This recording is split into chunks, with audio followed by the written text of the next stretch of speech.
Raj B Shetty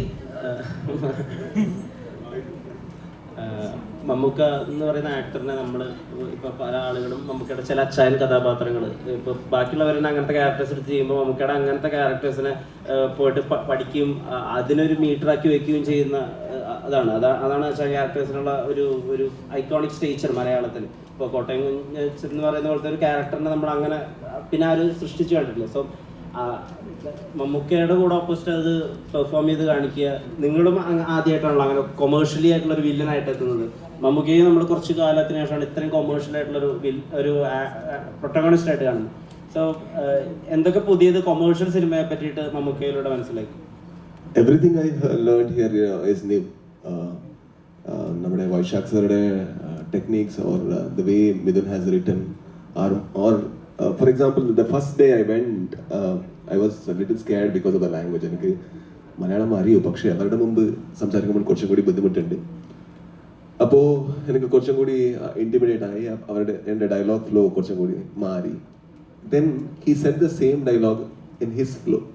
The moment he said, I was like, why did I think in this way?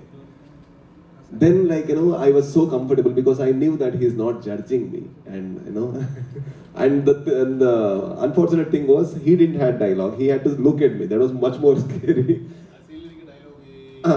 He's just looking at me. I need to tell him. I'm like, okay. But the moment he gave me the flow, I could actually hold on to the scene.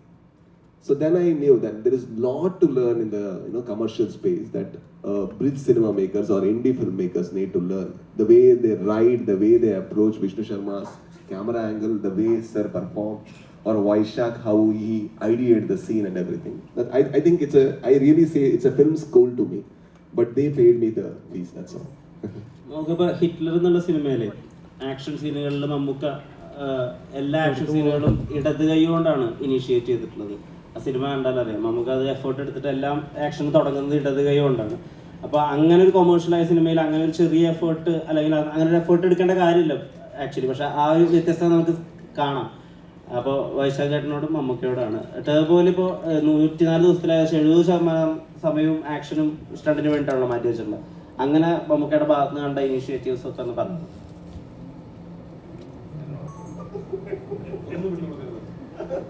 ഒന്നാമത് ഇവരൊന്നും പറയാൻ സമ്മതിക്കില്ല.